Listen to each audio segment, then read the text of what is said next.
മനസ്സിനെ ഞെക്കുന്ന ഒരു കാര്യം അവതരിപ്പിക്കാനാണ് ഞാൻ ഇവിടെ വന്നത്. ഞെട്ടരുത്. അപ്പൊ തുടങ്ങാം. ഉറങ്ങാണെങ്കിൽ ഉറങ്ങണം, ഞങ്ങൾക്ക് ഉറങ്ങണം.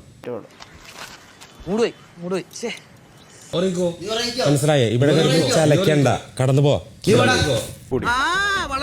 വളർത്തോഷം ഇവന്മാരെയല്ല, ഇവന്മാരെയൊക്കെ നീ ഇറങ്ങിപ്പോക്കോ, പുറത്തു പോയി കിടന്നു ഉറങ്ങണമെന്നുണ്ടെങ്കിൽ അവൻ കൊണ കൊണ കൊണ.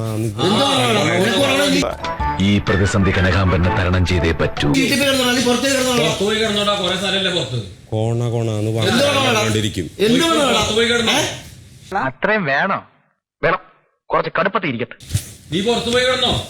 നീ ഇത്ര നേരം മൂക്കൂട്ടി കിടന്ന് തുടങ്ങിയില്ലേ? നീ ഗെയിം കളിക്കാനാ? നീ എവിടുത്തെ ക്യാപ്റ്റന്? എന്തൊട്ട് ക്യാപ്റ്റനാടാ? ഗെയിം നടന്നുകൊണ്ടിരിക്കണ അവിടെ. അയ്യോ, പച്ചവെള്ളം ചവച്ചു കുടിക്കണ പഞ്ചപാവം. അങ്ങോട്ട് ഇറങ്ങിയില്ല. ഫസ്റ്റ് ടാസ്ക് കിടന്ന് ഉറങ്ങിട്ട് 7 മണിക്ക് വിളിച്ചോ ഉറങ്ങിട്ട് ഡയലോഗ് അടിക്കണം. ഇപ്പോഴത്തെ കാലത്ത് ഇങ്ങനെയുള്ള സത്യസന്ധമാരെ കണ്ടുകിട്ടാൻ പാടല്ലേ. എല്ലാവർക്കും സന്തോഷമായല്ലോ? എനിക്ക് സന്തോഷമായി. എല്ലാവർക്കും പിരിഞ്ഞു പോവാം. ഞാൻ